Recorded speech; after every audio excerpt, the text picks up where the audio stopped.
Une logistique complexe est mise en place pour la cérémonie funéraire du pape François qui débute samedi matin par la messe des funérailles et marque le début d'une série de 9 messes qui seront célébrées chaque jour à la basilique Saint-Pierre jusqu'au dimanche 4 mai. 250 cardinaux, une multitude d'évêques, de prêtres et de religieux et religieuses originaires du monde entier participent à la messe. La prière funéraire est dirigée par le doyen des cardinaux, suivie de lectures religieuses et d'une prière universelle en 6 langues. La messe se termine par un dernier chant du chœur de la chapelle Sixtine en hommage au pape. Conformément à sa volonté, son cercueil sera transporté à la basilique Sainte-Marie-Majeure par un cortège funèbre, toujours accompagné par le chœur de la chapelle Sixtine qui parcourra lentement une distance de 4 km dans les rues de la capitale. Fervent défenseur des laissés-pour-compte, le cercueil papal sera accueilli aux marches de l'édifice religieux par un groupe de pauvres et de nécessiteux appelés les derniers, où il deviendra le 8e pape à y être inhumé depuis 1669.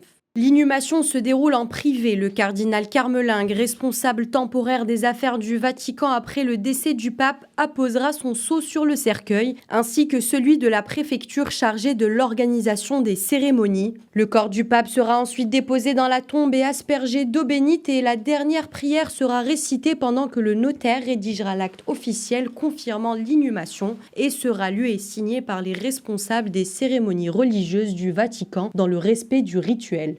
Un événement d'envergure couvert par plus de 4000 journalistes et sont attendus 130 délégations étrangères, 50 chefs d'État, 10 souverains régnants et 200 000 fidèles. Pour assurer la sécurité de la cérémonie, les autorités italiennes et vaticanes ont placé les alentours sous haute protection. Plus de 2000 policiers locaux seront en service accompagnés de milliers d'agents des forces de sécurité nationales. Des armes anti-drones seront déployées ainsi que des avions de chasse surveillant une zone d'exclusion aérienne est prévue. Le Vatican a également annoncé 9 jours de deuil durant lesquels des célébrations auront lieu chaque jour à la basilique de Saint-Pierre. Après les obsèques, 135 cardinaux électeurs se réuniront pour choisir le successeur du pape. En vertu des règles vaticanes, le conclave devrait s'ouvrir entre le 15e et le 20e jour après la mort du défunt.